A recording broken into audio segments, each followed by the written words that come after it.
Your child's love language doesn't necessarily sound like yours. It sounds like, can I have water? Watch me. Just one more hug. Your children, they're not trying to stall bedtime, Mama. They're trying to settle something in their little hearts, and they don't know how to fix it without your closeness. You know that moment when the house finally exhales. The dishes are done, the lights are low, and you're ready to rest. And then you hear those tiny little footsteps in the hallway, and you think, oh, no, I'm not ready for this. Mom? Mama? Can I have one more hug? You close your eyes and think, please, no, not tonight. I'm so tired. You've been on all day and you're running on empty. But what if that interruption isn't taking something from you, but what if it's offering something to you? I really want you to think about that.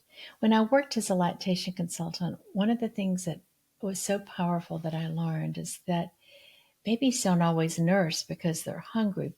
Sometimes they nurse because their little hearts feel unsettled, and being close to you is how they come back to peace. Older children aren't all that different. They've just traded nursing for one more story, I need water, or one more hug, or can you tuck me in? Different words, same need. They can't say something in my heart feels off, so they reach for you instead. And that's their love language speaking.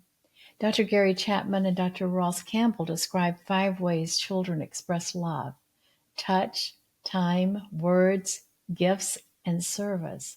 And for little ones, touch often leads the list. That bedtime hug isn't manipulation. It's their heart asking for closeness before it can rest. Sometimes it's a whispered, watch me. Sometimes it's, can you tuck me in again? Every child has a way of saying, I just need a little more of you right now. I see it with my grandchildren all the time. I'm not saying to toss out bedtime routines. Boundaries are love too.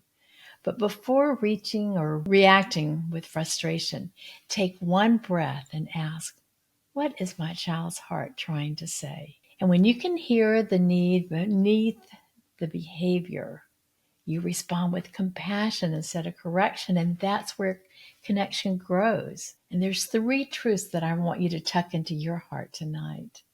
The first is connection often hides behind interruption.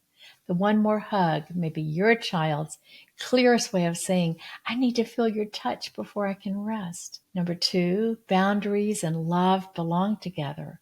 A calm, okay, one more hug, then lights out, teaches safety wrapped in structure. And number 3, love given in their language fills both of you. When you answer their need for closeness, you refill your own heart with peace. I see it again. I said, as a grandmother, I can tell you, I miss that from my own children, but I have these wonderful, wonderful opportunities to do this with my grandchildren.